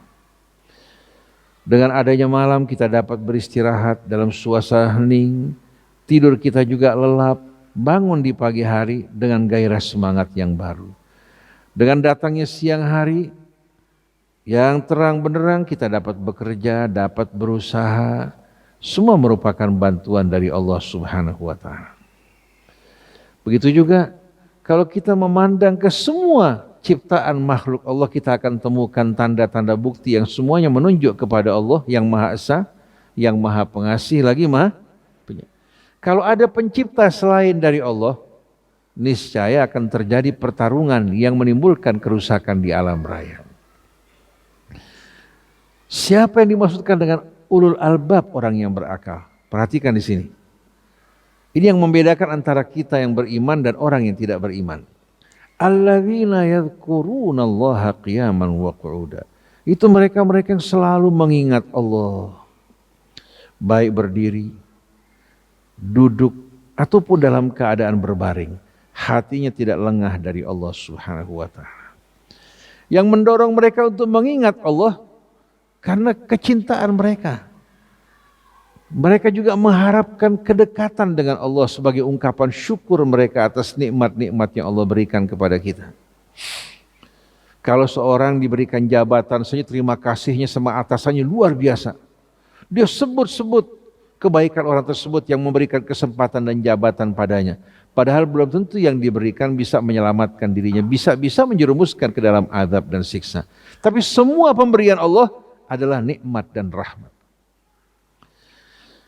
Maka hati mereka penuh dengan luapan cinta pada Allah, membuat mereka khusyuk dan penuh ketundukan. Mereka selalu mengingat Allah berdiri, duduk, ataupun dalam keadaan berbaring. Kemudian mereka juga bertafakur, merenungkan. Merenungkan apa? Ayat-ayat Allah yang terdapat di langit dan di bumi. Setiap kali mereka merenung, mereka menemukan kebesaran dan keagungan Allah Subhanahu wa ta'ala. Kalau kita mau merenung saja, baik kita menyaksikan kebesaran keagungan Allah di langit, di bumi dengan hewan-hewan dan tumbuh-tumbuhannya termasuk dalam diri kita. Perjalanan tafakur ini yang membuat mereka hadirin sekalian semakin dekat, semakin cinta dan rindu kepada Allah Subhanahu wa ta'ala. Dan membuat mereka juga apa? Menunduk dengan penuh ketulusan dan kepatuhan. Dan membuat juga hati mereka tertarik menuju Allah Subhanahu wa ta'ala. Pada akhirnya mengantarkan mereka pada kesimpulan, wahai Tuhan kami, Engkau tidak menciptakan semuanya dengan sia-sia. Tidak ada satupun yang diciptakan Allah dengan sia-sia. Semua memiliki tujuan. Dan subhanallah, hewan, tumbuhan yang Allah ciptakan di bumi hingga matahari bulannya diciptakan untuk melayani kita semuanya. Siapa selain dari manusia yang dilayani? Hewan dari berbagai macam jenisnya, termasuk tumbuh-tumbuhan, Allah sediakan buat kita semuanya. Ma khalaqta hadza batila. Akhirnya mengantarkan dia kepada tasbih yang penuh kekhusyuan. Subhanak, maha suci Engkau ya Allah. Faqina adzabannar, lindungi kami dari azab api neraka. Karena tidak mungkin kita diciptakan dengan sia-sia tanpa tujuan. Rabbana innaka man tudkhilin nara faqad akhzaitah. Wahai Tuhan kami, orang yang Kau masukkan ke neraka memang betul-betul orang yang Kau hinakan dirinya. Orang-orang yang betul-betul tidak sama sekali menghargai nikmat, bimbingan, petunjuk yang Kau berikan padanya. Bukan karena tidak jelasnya kebenaran, tapi kebenaran jelas, tapi hati dikuasai hawa nafsu. Wa ma lidh-dhalimina min ansar. Orang-orang yang zalim tidak akan menjumpai penolong bagi mereka. Wahai Tuhan kami telah mendengarkan penyeru yang mengajak kami untuk beriman. Baik Rasul, juga seruan yang datang dari nurani kita untuk beriman pada Allah. Maka kami beriman, wahai Tuhan kami. Ampuni dosa kami dan hapuskan semua jejak-jejak keburukan kami. Faghfir lana dzunubana wa kaffir anna sayyi'atina wa tawaffana ma'al abrar, dan wafatkan kami bukan hanya dalam iman tapi bersama orang-orang yang berbakti taat padamu ya Allah. Artinya hidup bersama mereka, diwafatkan juga bersama mereka. Wahai Tuhan kami, anugerahkan bagi kami apa yang Kau janjikan untuk Rasul-Rasulmu atau melalui Rasul-Rasulmu. Rabbana wa atina ma wa'adtana ala rusulik wa la tukhzina yaumal qiyamah. Jangan hinakan kami Allah di hari kiamat nanti. Jangan biarkan kami dalam keadaan menyesal dan kecewa ataupun merugi. Rabbana wa atina ma wa'adtana ala rusulika wa la tukhzina yaumal qiyamati innaka la tukhliful mi'ad. Sesungguhnya Engkau tidak menyalahi janjimu. Ibu-ibu yang dirahmati Allah, dari ayat-ayat tadi, yang paling penting dari semuanya, kalbu kita ibu-ibu sekalian. Kalau ibu bisa membuka diri ya, untuk mendekat pada Allah satu langkah, Allah akan mendekat pada ibu 100 langkah. Ibu berupaya betul-betul untuk menempatkan Allah di hati ibu, dalam kedudukan yang utama, ibu juga akan diutamakan oleh Allah Subhanahu wa taala. Jadi kemuliaan kita, kehinaan kita tergantung bagaimana hubungan kita dengan Allah. Nah, bila kita ingin merasakan kekhusyuan, coba cintai Allah melebihi kecintaan kita pada selainnya. Hingga ibu akan Allah buat yang punya suami, suaminya betul-betul berada pada kondisi yang ibu cintai. Yang membuat ibu bahagia, menjumpai anak juga dalam kondisi apa? Yang membahagiakan juga ibu-ibu sekalian. Karena semua dalam kendali Allah Subhanahu wa taala. Kita jaga hubungan baik dengan Allah, Allah akan membalas lebih baik lagi. Tapi kita tidak menjaga hubungan baik dengan Allah, tak ada seorang pun yang bisa menggantikan Allah Subhanahu wa taala. Demikianlah ibu-ibu yang dirahmati Allah Subhanahu wa taala. Semoga ibu-ibu senantiasa selalu dalam belayan rahmat Allah, dalam lindungannya, naungannya. Dan ibu-ibu jangan beranggapan ibu-ibu yang datang dari tempat yang jauh kemari, ya, orang-orang yang tidak akan mendapatkan karunia dari Allah Ta'ala. Ketahuilah, dari sekian juta atau sekian ratus juta penduduk Indonesia, yang seperti ibu yang datang ke pengajian di tengah-tengah suasana seperti ini, sedikit ibu-ibu sekalian. Banyak orang lebih suka menghadiri acara arisan, berkumpul dengan teman-teman, tertawa-tawa, ya, terbahak-bahak, lupa dengan tujuan hidup. Sedangkan alhamdulillah ibu-ibu sekalian, bahkan ini Ibu Sumiati kita nih, Masya Allah. Ibu suami kita datang, Sumiati datang naik motor ya? Naik motor naik apa nih? Naik Grab. Mata nggak melihat, tapi ternyata hati apa? Hati melihat. Seperti yang Allah bilang, fa innaha la ta'mal absar walakin ta'mal qulubul lati fis sudur. Yang buta bukan mata ini, tapi yang buta adalah apa? Mata hati kita. Karena walaupun diberikan mata yang melihat, tapi sayang hatinya dalam keadaan buta. Banyak orang semacam ini. Jadi kita harapkan mudah-mudahan ibu-ibu semua selalu dalam naungan rahmat Allah Subhanahu wa taala. Sekarang kita persilakan Ustaz Hamzah untuk melanjutkan menyampaikan. Assalamualaikum warahmatullahi wabarakatuh. Bismillahirrahmanirrahim. Alhamdulillahilladzi hadana lihadza wa ma kunna linahtadiya laula an hadanallah. Wassalatu wassalamu ala sayyidina Muhammad ibn Abdullah wa ala alihi wa sahbihi wa man jahada fi sabilihi wa wala. Amma ba'du. Yang sama-sama kita hormati guru kita Al-Habib Al-Ustadz Husain bin Hamid Al-Attas, juga guru kita Al-Ustadz Isa bin Ahmad Al-Kaf, dan juga guru kita Ustadz Heri Nurdi. Semoga Allah Subhanahu wa taala memberikan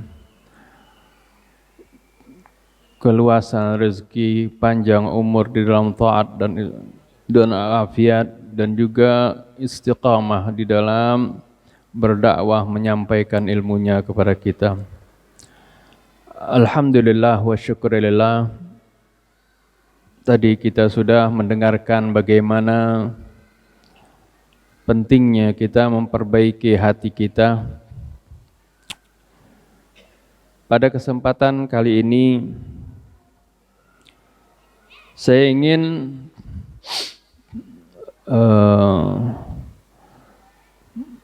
menjelaskan beberapa ayat Al-Quran Al-Karim mengenai pentingnya kita memperbaiki hati kita ini.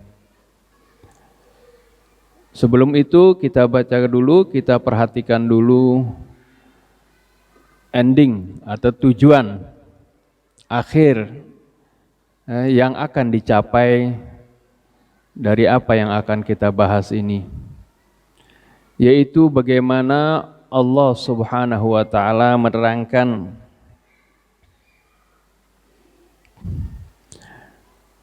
tentang penghuni-penghuni surga. Di dalam doanya Nabi Allah Ibrahim alaihissalam tadi juga sudah disinggung oleh Ustadz Isa maupun guru kita Ustadz Husain bin Hamid Al-Attas. Ketika Nabi Allah Ibrahim mengatakan wala tuhzini yauma yub'atsun yauma la yanfa'u malun wala banun illa man atallaha biqalbin salim. Ya Allah, jangan Engkau membuat aku sedih pada hari di mana manusia dibangkitkan. Yani maksudnya dia hari akhirat.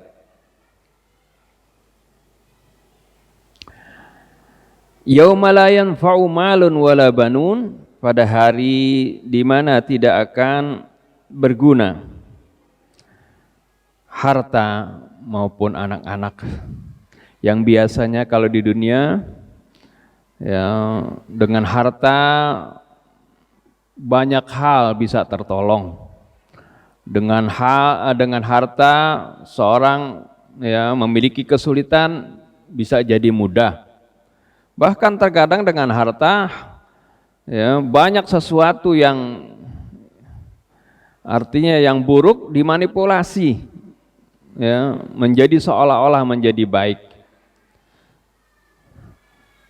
Dan anak-anak juga banyak yang membantu kalau di dunia, tapi di akhirat yauma la yanfa'u malun wala banun, pada hari nanti di sana harta maupun anak-anak tidak bermanfaat.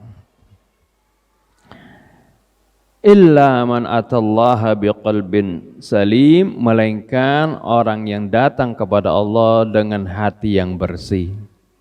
Itu yang akan selamat. Ini ya di dalam surah Asy-Syura ayat 87, 88, 89 ya. Ini pengajian jadi hendaknya diingat, dicatat ya. Inilah gambaran bagaimana orang yang selamat nanti di akhirat, yaitu yang hatinya bersih. Bersih dari apa?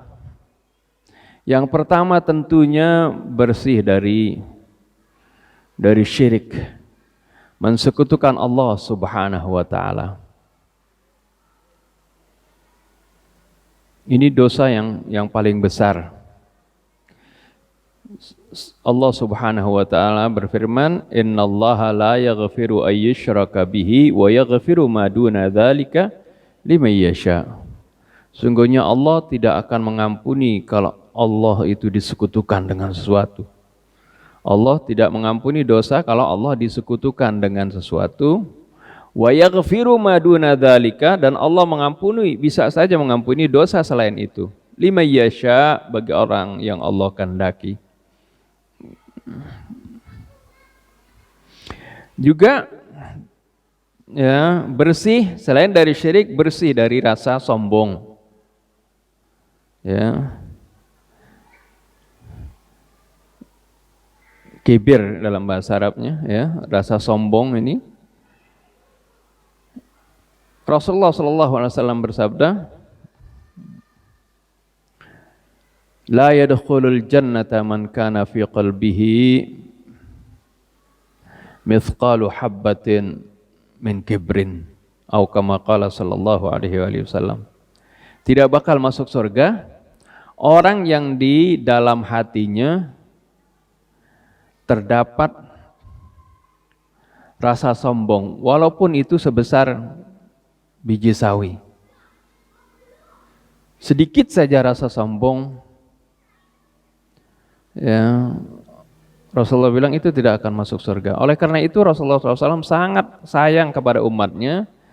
Ada hal-hal apa saja yang kira-kira ini membuat akan menimbulkan sikap sombong, Allah larang, Rasulullah larang.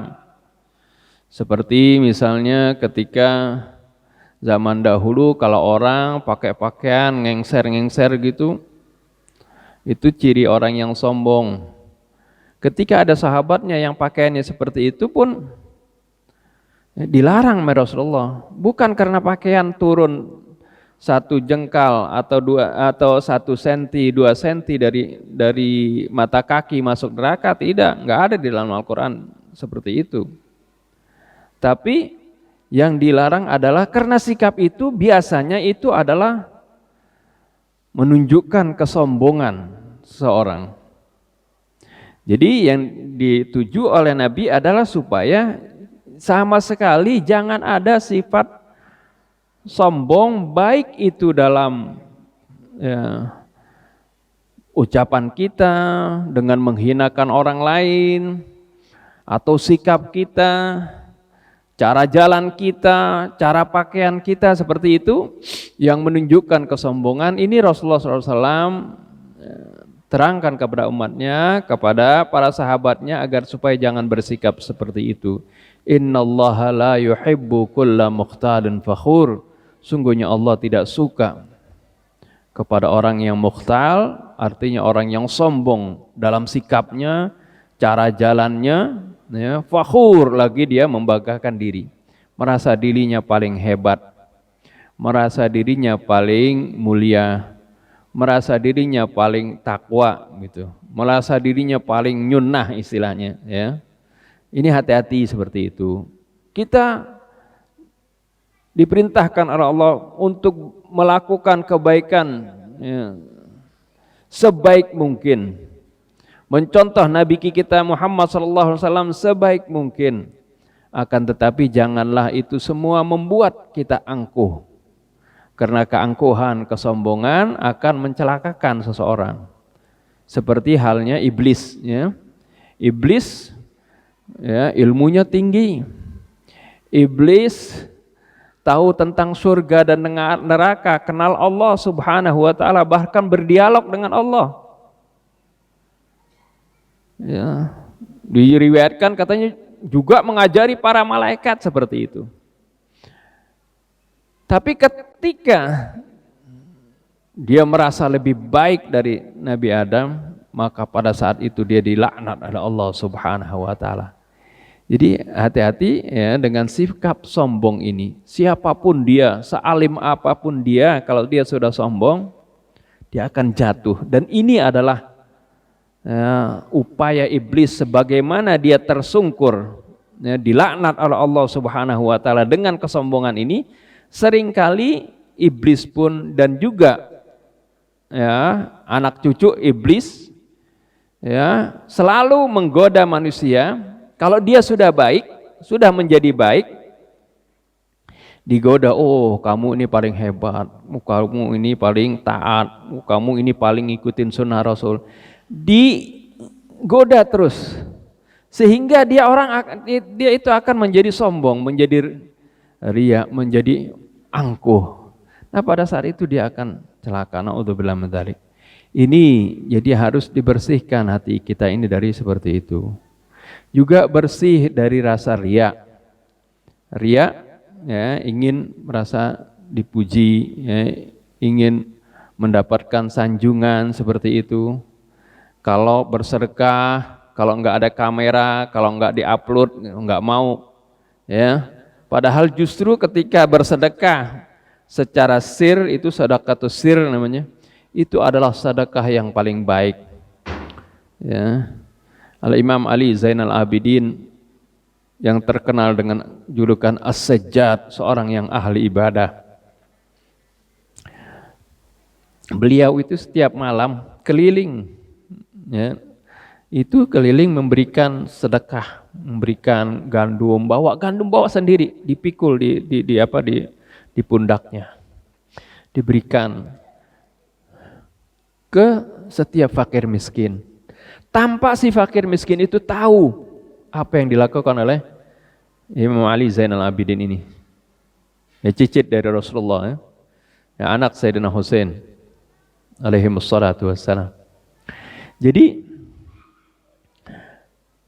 secara sembunyi-sembunyi ya, memberikan sedekahnya kepada fakir miskin.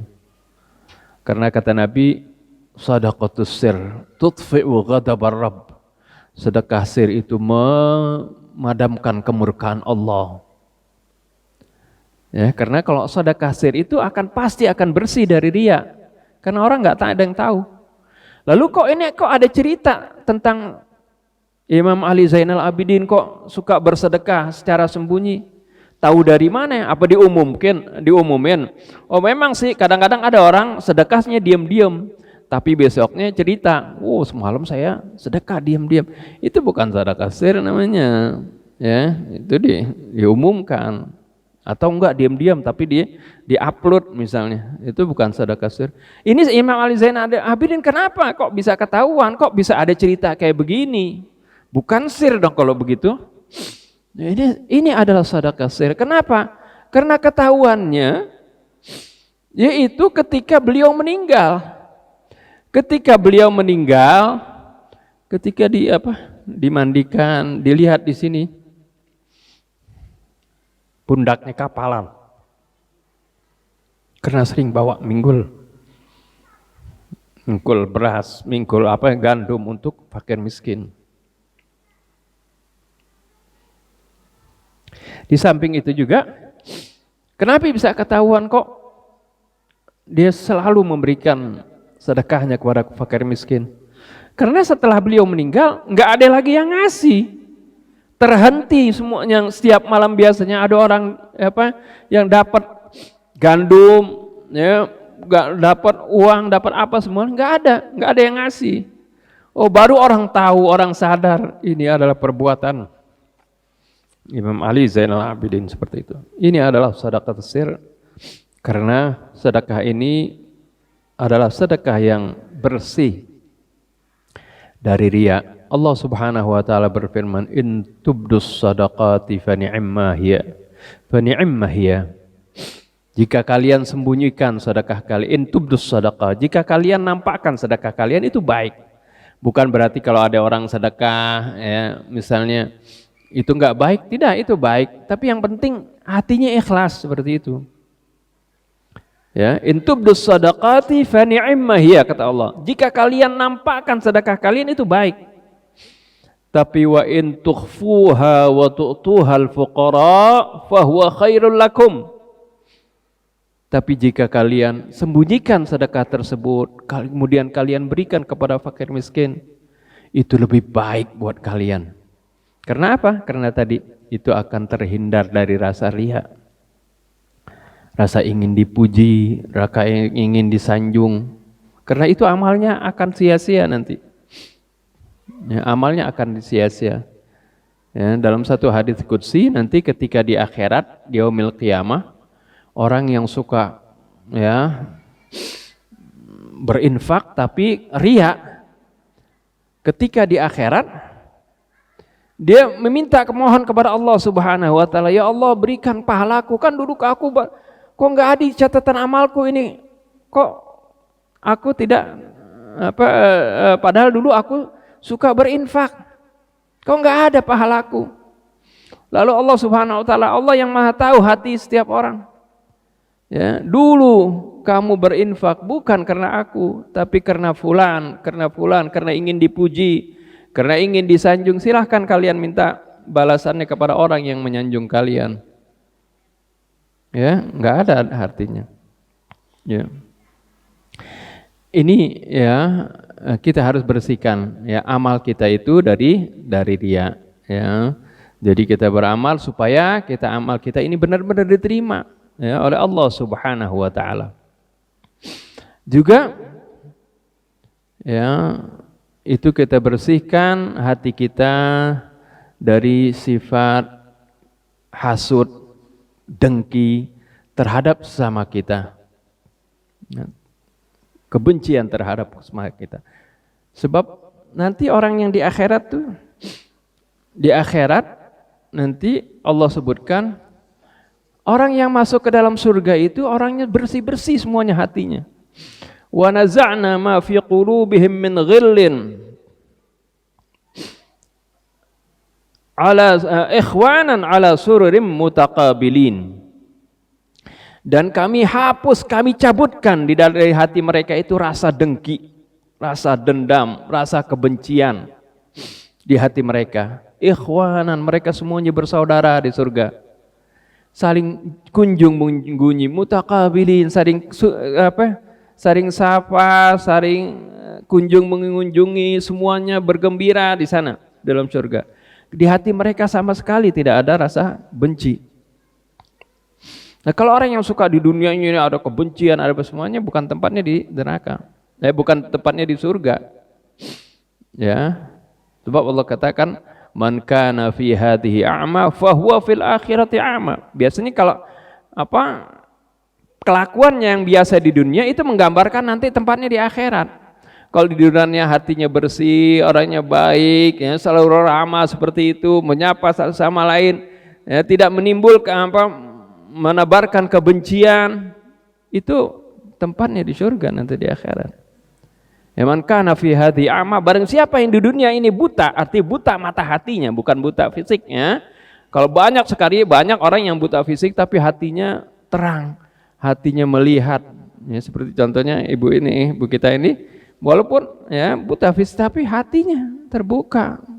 Ya, banyak ulama-ulama, ya, kita kenal sering kan suka baca ada Ratib Al-Attas, ada Ratib Al-Haddad, Al-Habib Abdurrahman Al-Attas itu, dan juga Al-Habib Abdullah Haddad itu buta, ulama besar, seorang alim besar buta, dan banyak para ulama yang buta tapi hatinya lebih terang daripada pandangan mata orang yang melihat seperti itu. Kata Allah, barang siapa yang di sini buta mata hatinya, dia akhirat juga buta.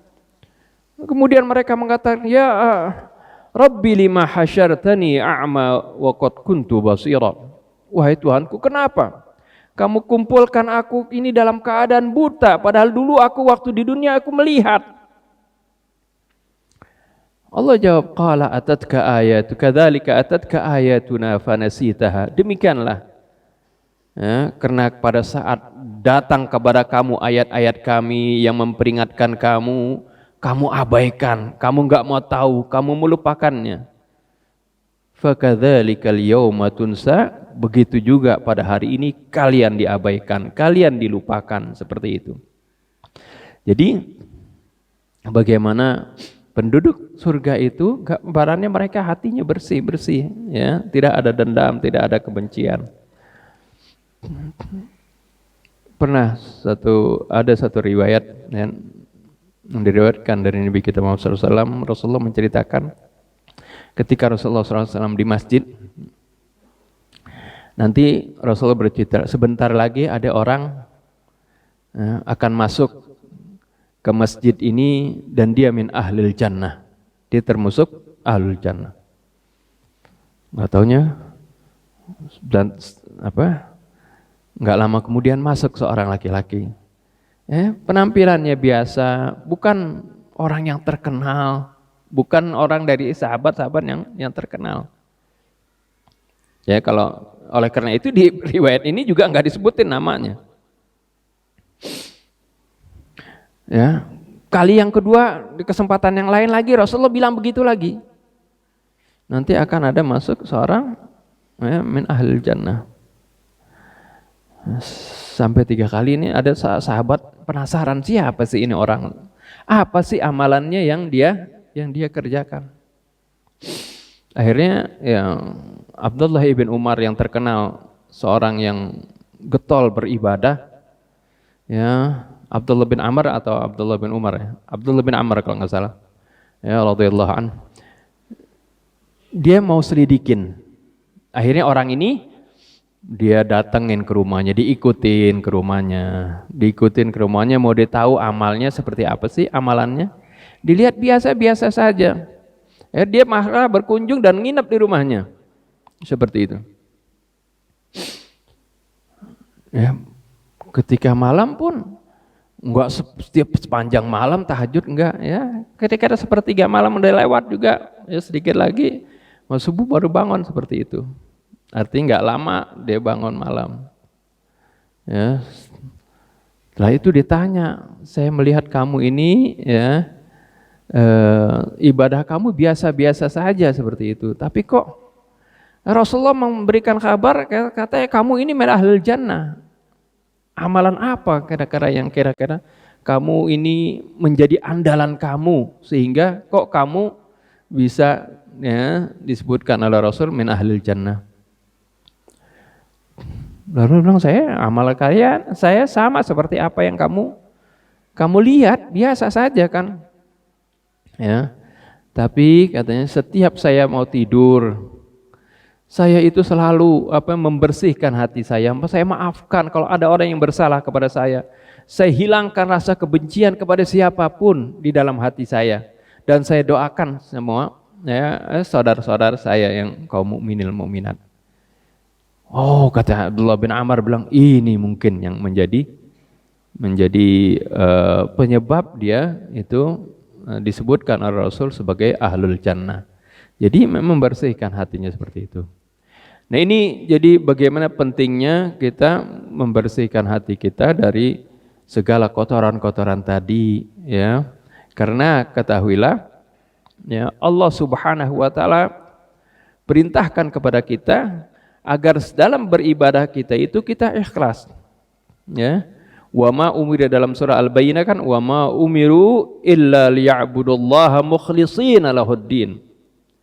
Ya, dan mereka tidak diperintahkan melainkan, ya, illa liya'budullah, melainkan untuk mengabdi kepada Allah dengan penuh keikhlasan. Ya tadi. Ya, dengan penuh keikhlasan. Arti mukhlishina lahuddin, mengikhlaskan, ya, pengabdian hanya untuk Allah Subhanahu wa taala, bukan untuk yang lain. Atau hanya untuk Allah juga untuk orang lain. Allah disekutukan dengan orang lain. Allah langsung, ya, Allah lepaskan. Ana aghnal aghniya minasyuraka. Dalam satu hadis qudsi Allah katakan, aku paling enggak butuh kalau aku disekutukan. Oh, kita sih memang karena Allah, tapi juga karena fulan misalnya. Enggak mau Allah, silahkan. Allah bilang minta sama fulan saja, jangan minta sama aku pahalanya. Ya, jadi ketika mengabdi, ketika kita beribadah, beramal apapun hanya harus tujuannya karena Allah Subhanahu wa taala. Ya, jangan disekutukan Allah dengan yang lain. Allah paling enggak butuh dengan sekutu. Ya. Gambaran bagaimana kalau orang ikhlas, mungkin ikhlas kita paham, tapi Allah kasih gambaran seperti tadi sudah dibacakan, ada satu ayat yaitu tentang kemurnian hati kita. Sebenarnya kita ini, hati kita, ya, dari awal Allah Subhanahu wa taala, ya, ciptakan kita ini dalam keadaan bersih. Hati kita ini murni, bersih, putih. Ya. Allah Subhanahu wa taala berfirman dalam surah Al-A'raf 172, A'udzubillahi minasyaitonir rajim, wa idz akhadha rabbuka min bani adama min zuhurihim dzurriyyatahum wa ashhadahum ala anfusihim alastu bi rabbikum qalu bala syahidna an taqulu yaumal qiyamati inna kunna an hadza ghafilin. Ingatlah tatkala Tuhanmu mengambil dari Bani Adam dan dari anak cucu Bani Adam semuanya, dan Allah persaksikan mereka, ya, atas diri mereka sendiri. Jadi sebelum kita diciptakan, dilahirkan ke dunia, kita ini sudah semuanya sudah bersaksi, berikrar kepada Allah Subhanahu wa taala, bersyahadat, ya, semuanya manusia, anak cucu Adam. Baik yang sekarang ini kafir, musyrik, atau ateis, ya, nggak bertuhan, sebenarnya mereka itu dulunya, ya, sebelum dilahirkan mereka sudah dipersaksikan oleh Allah Subhanahu wa taala. Wa asyhadahum ala anfusihim alastu bi rabbikum, bukankah aku ini Tuhan kalian? Semuanya bersaksi, bala syahidna. Mereka mengakui bahwasanya, ya, kami bersaksi bahwasanya engkau adalah Tuhan kami. Jadi semuanya bersaksi, sudah bersaksi. Oleh karena itu Rasulullah bilang, kullu mauludin yuladu alal fitrah. Setiap orang yang dilahirkan itu dilahirkan dalam keadaan suci. Ayah ibunya apapun, ya, tetap dia lahir, bayi itu yang terlahir itu adalah suci. Walaupun anak zina bagaimana? Walaupun anak zina, ya kan dia nggak tahu apa-apa. Yang berdosa itu, yang berzina adalah ayah ibunya. Ya, makanya jangan ada anggapan, anak zina ini anak sial.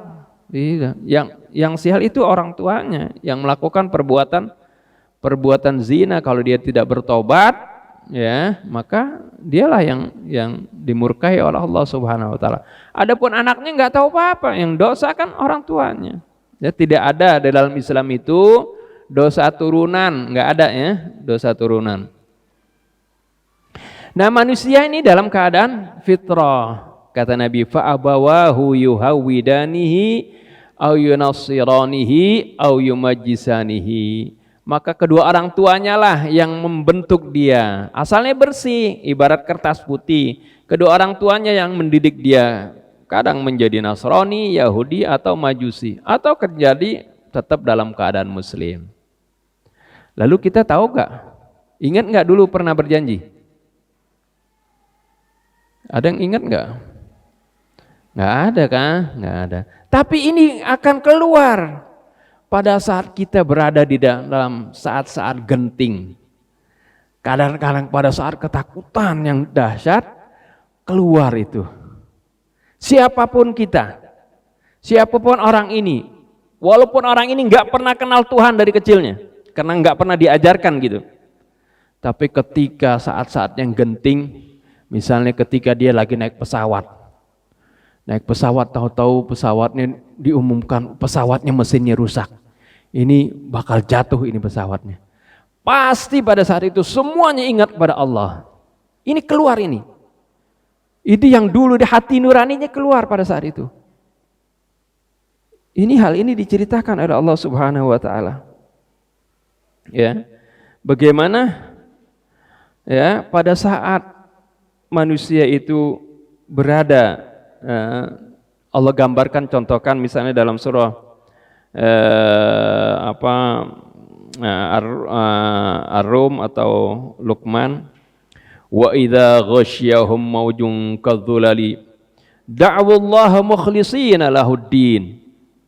Ya, apabila mereka ya diliputi oleh ombak, mereka tadi kalau saya contoh pesawat terbang ya, pesawat terbang. Kalau waktu turunnya Al-Quran belum ada pesawat terbang. Allah memberikan contoh sesuai dengan kondisi waktu itu. Orang taunya naik kapal laut, ya. Ketika naik sampan, ya, di lautan, kemudian datang ombak yang besar. Nah pada saat itulah, ya, pada saat dia di tengah lautan, ya, dalam keadaan bahaya, nggak ada yang bisa menyelamatkan dia. Dia berdoa kepada Allah Subhanahu wa taala. Ya.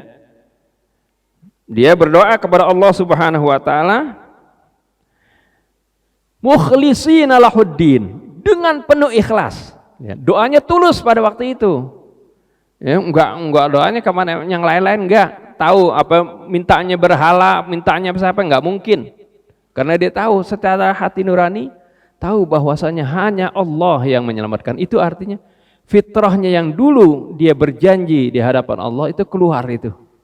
Ya, inilah menunjukkan bahwasanya dalam hati setiap manusia, siapapun dia, walaupun dia orang ateis sekalipun, pasti ingat kepada Allah yang menciptakan alam semesta ini yang maha kuasa. Dia berdoa dengan penuh keikhlasan. Falamma najahum, tapi ketika Allah Subhanahu wa taala sudah kembalikan mereka ke daratan lagi, asalnya kan di lautan. Ya, najahum ilal barri faminhum muqtasid, di antara mereka ada yang tetap ya, dalam keadaan sadar, ada di antara mereka dalam ayat yang lain mereka kembali musyrik, yang asalnya ya enggak taat kembali enggak taat, asalnya kemaksiat kembali maksiat, asalnya musyrik kembali musyrik. Itu. Nah, ini menunjukkan bagaimana ya memang Allah Subhanahu wa taala sebutkan ya hati kita ini Allah Subhanahu wa taala ya ketika lahir dalam keadaan bersih, ampun ya nanti orang tua lah yang akan mendidik ya, orang tua, lingkungan, guru ya macam-macam itu bisa membentuk kepribadian seseorang. Oleh karena itu, nah kita ya juga di sini ya kita punya anak, punya cucu misalnya, hendaklah kita tetap ya bina mereka, tulis mereka, bentuk mereka dengan apa yang Allah Subhanahu wa taala ajarkan ya, agar supaya mereka berada di dalam, tetap dalam kesucian, di dalam agama yang fitri ini, yaitu agama Islam.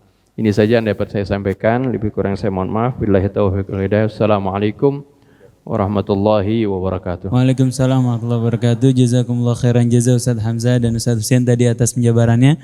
Mudah-mudahan bisa jadi wasilah hidayah dan inspirasi buat kita semua. Ibu-ibu yang dirahmati Allah Subhanahu wa taala, kami buka 3 pertanyaan atau 2 deh karena takut mepet zuhur.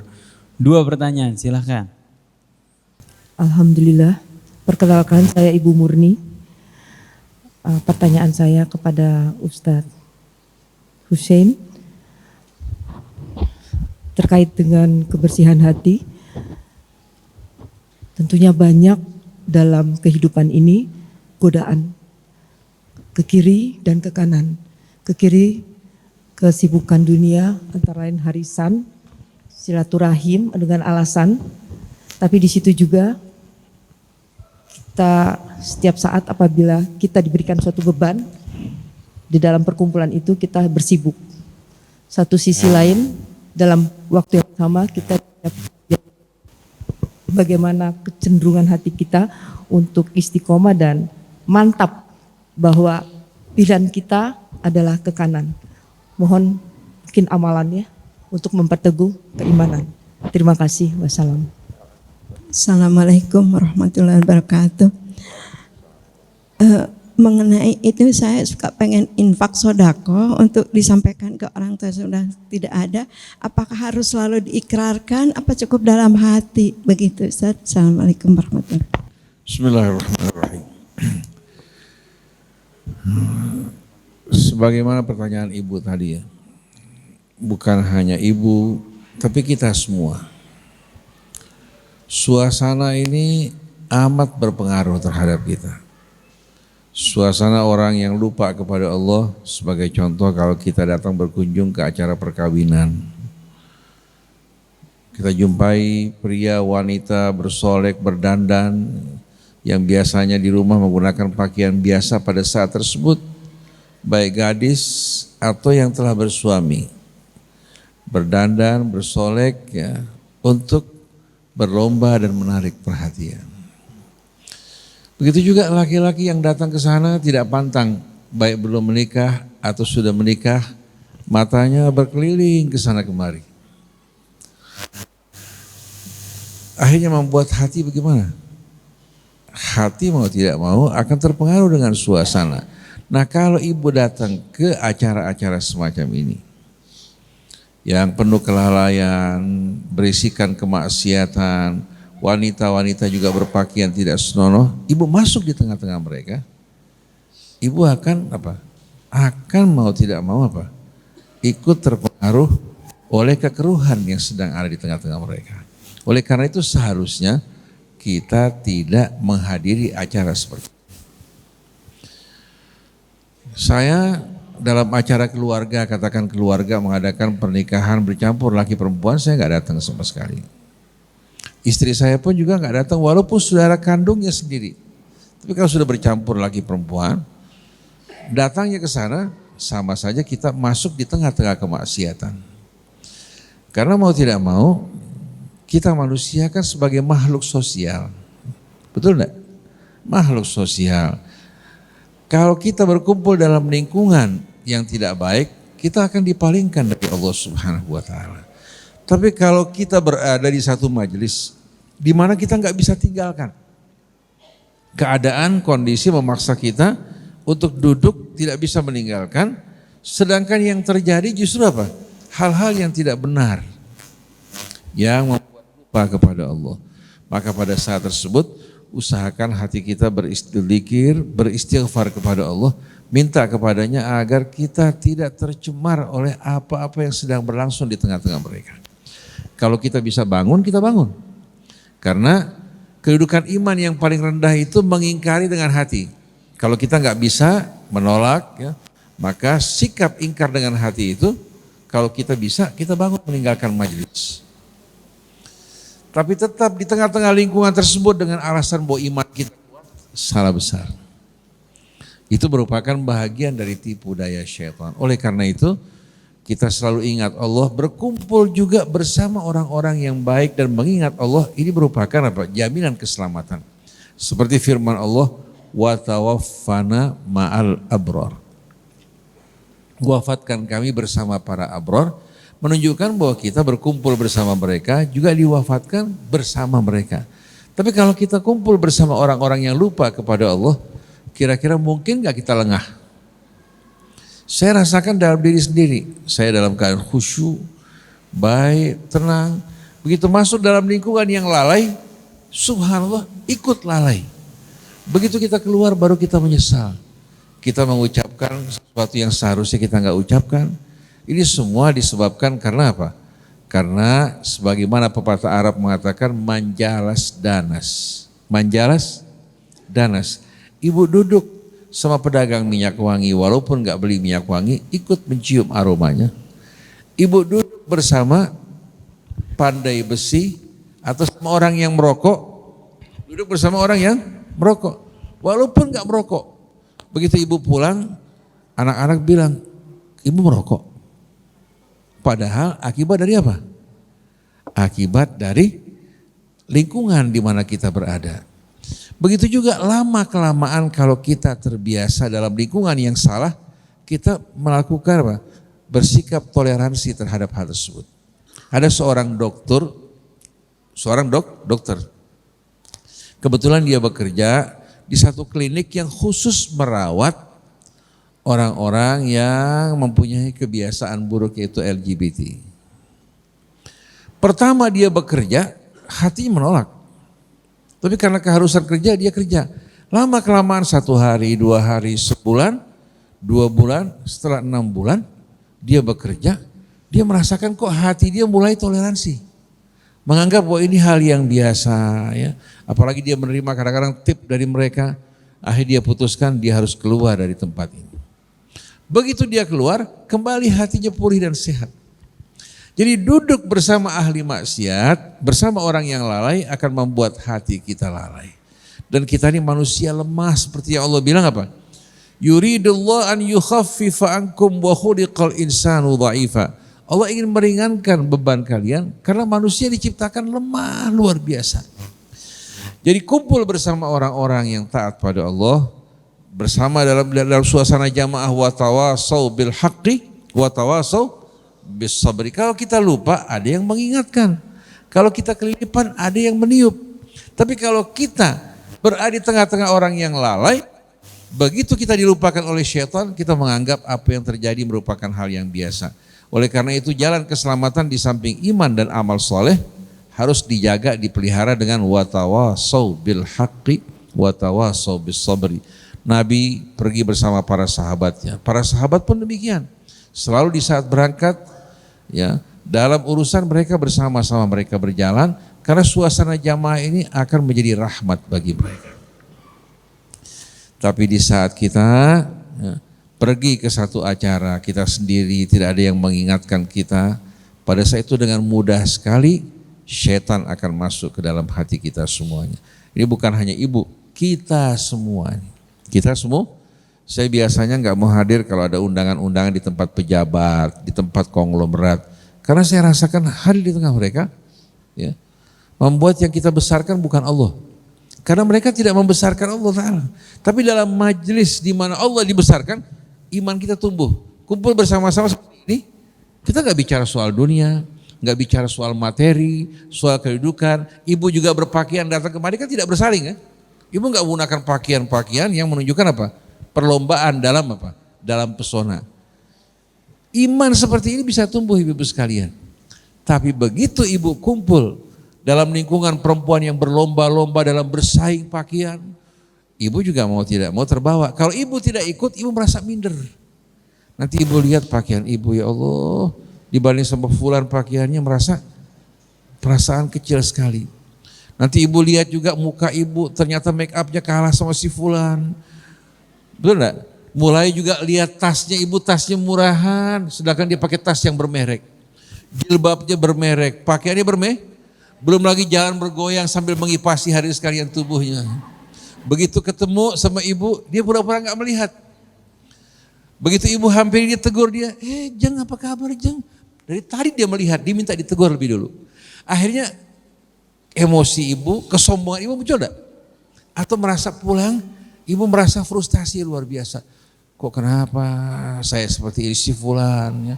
Naik kendaraan yang cukup mewah, dijemput, diantar, ya. dengan pakaian mewah, sedangkan ibu naik bus, turun dari bus atau naik mobil yang sederhana, kumpul di tengah mereka, ibu akan merasa kehilangan nikmat Allah. Tapi dalam pengajian seperti ini, atau kumpul bersama orang-orang di bawah, ibu akan alhamdulillah, lakal hamdu ya Rabb. Jadi kalau bisa tidak kumpul bersama mereka, kecuali kalau datang memberikan nasihat.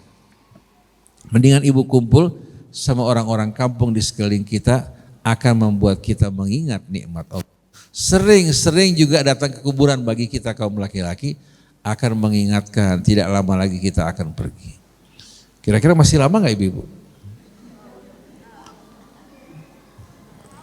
Nanti kalau orang seusia saya, Ustadz Hamzah juga gak jauh beda, cuma beliau mukanya masih kelihatan muda.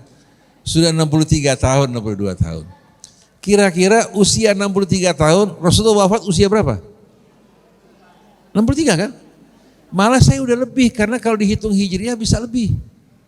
Nah coba bayangkan ibu-ibu sekalian, apalagi kira-kira ya yang saya inginkan dalam kehidupan dunia, kalau sebentar lagi saya bakal tinggalkan. Jadi yang kita minta sama Allah istiqamah ya, dan husnul khatimah. Keluarga kita juga dalam keridhaan Allah. Oleh karena itu kita nggak menginginkan dunia yang diperbutkan orang lain, begitu juga jabatan. Tapi kita ingin lidah kita, sikap kita, perbuatan kita terjaga dan selalu ingat Allah. Nah yang kedua ibu-ibu sekalian, ibu tumbuh diasuh oleh orang tua, betul enggak? Disekolahkan, diperkenalkan pada Allah oleh orang tua. Kalau ibu berbuat kebaikan, apa saja ibu lakukan, sampai sholat ibu, ibadah ibu, ngaji ibu ini, orang tua dapat saham. Dapat sah? Kenapa? Karena ibu ini tanaman orang tua. Kalau orang menanam kebaikan, subhanallah walaupun dia sudah meninggal dunia dapat saham. Dalilnya apa? Surat Yasin. Inna nahnu nuhyil mauta wa naktubu ma qaddamu wa atharahum wa kulla syai'in ahsaynahu fi imamin mubin. Artinya, dan kami akan menghidupkan orang yang telah mati, tidak akan berakhir itu saja. Dan kami juga apa? Mencatat semua yang mereka lakukan secara langsung. Qaddama yuqaddim, ya, menjelaskan apa yang mereka lakukan dari perbuatan mereka secara langsung. Tapi di samping yang langsung mereka kerjakan, wa atharahum juga apa? Buah-buah dari apa-apa yang mereka tinggalkan. Athar itu bekas peninggalan mereka. Kalau terjemahan yang umum, bekas-bekas telapak kaki mereka menuju ke masjid. Bukan sebatas itu ibu-ibu sekalian. Anak yang ibu didik itu athar. Subhanallah, dia sholat, dia puasa, dia beribadah, dia bersedekah, berbuat kebaikan, ibu dapat saham. Sama seperti yang dilakukan. Beruntung gak ibu sekalian? Jadi bukan hanya bergantung pada amal kita yang kita tanam ini, ya, selagi dia berbuat kebaikan, ibu dapat. Kalau dia berbuat kesalahan dan dulu ibu didik dalam ketakwaan pada Allah, ibu gak dapat. Kecuali kalau ibu abaikan pendidikan anak-anak. Akhirnya anak-anak berbuat maksiat, tanpa ibu asuh untuk ingat Allah, ibu dapat sahamnya. Jadi kebaikan yang Allah anugerahkan buat kita luar biasa. Orang punya murid, muridnya berdakwah di jalan Allah, berbuat kebaikan, memperlakukan keluarganya dengan mulia, dia dapat terus sahamnya, gak pernah berhenti. Falahum ajrun ghairu mamnun. Antara yang hidup sama yang meninggal dunia, jangan dianggap terputus. Kalau bapaknya orang-orang yang soleh, bisa-bisa anaknya dapat keberkahan gara-gara bapaknya. Contohnya yang hartanya disimpan di bawah tembok dalam suratul Kahfi. Karena bapaknya orang soleh, Allah perintahkan Nabi, walaupun gak secara langsung memperbaiki tembok tersebut, supaya hartanya jangan sampai terbongkar. Betul gak? Jadi dalam hal ini, berbuat kebaikanlah sebanyak-banyaknya. Dan jangan pernah kita menganggap remeh kebaikan yang kita lakukan. Walaupun kita sudah kembali pada Allah, tahu dapat kiriman. Apalagi kalau ibu sering mendoakan orang yang beriman. Rabbana ighfir lana wa li ikhwani alladzina sabaquna bil iman. Begitu ibu meninggal juga, ibu dapat kiriman doa juga. Dapat kiriman doa. Nah contoh bahwa amal yang hidup tidak akan terputus ya. Kita akan tahu bagaimana Nabi pada masa hidupnya. Ya. Di samping dia berkorban untuk dirinya, dia berkorban juga untuk umatnya yang tidak berkorban. Betul enggak? Dan selalu yang jadi sebutan dalam mulut beliau, istri beliau As-Sayyidah Khadijah. Kirimkan untuk temannya Khadijah, untuk ini, untuk itu, selalu dia teringat pada kebaikan istrinya yang mendampingi beliau pada saat-saat sulit. Ya. Dan kita perhatikan bersama-sama dari cerita-cerita yang diceritakan dalam hadis Nabi, dalam hadis-hadis yang sahih, bagaimana seorang anak perempuan menggantikan puasa ibunya yang hilang, yang dalam keadaan dia sakit. Juga seorang anak menggantikan haji orang tuanya. Kalau haji mungkin dikatakan ibadah mal, ini puasa digantikan oleh anak. Nah, makanya kita orang-orang tua kita dulu, kalau dia umpamanya di rumah sakit dalam keadaan koma, tidak bisa sholat, dia wasiat buat anaknya untuk menggantikan sholatnya. Kalau hutang dengan manusia kita bayar, dalam hadis fadainullahi ahaqqu an yuqba, hutang Allah lebih berhak untuk dipenuhi. Dan yang dilakukan anak, kebaktian pada orang tua, dapat kebaktian. Juga Allah menghargai kebaikan yang dilakukan. Jadi kita keluarga ini harus saling mengisi dalam kebaikan. Saling mengisi dalam kebaikan dan saling menyempurnakan. Jangan dengarkan yang mengatakan bahwa amal yang hidup enggak sampai yang meninggal dunia. Kemana firman Allah, Rabbana ighfir lana wa li ikhwanina alladziina sabaquna bil iman. Beramallah bersungguh-sungguh dan jangan lupa kita doakan orang tua kita. Dan ibu boleh menambahkan, ya Allah, apa yang kami lakukan dari kebaikan, berikan juga hal yang sama untuk kedua orang tua kami. Dapat pahala kebaktian. Jadi hidup ini sebetulnya indah luar biasa. Kebaikan akan mengundang kebaikan yang lebih besar. Kecintaan juga akan membuka pintu kecintaan, tapi jauhi kemaksiatan pada Allah.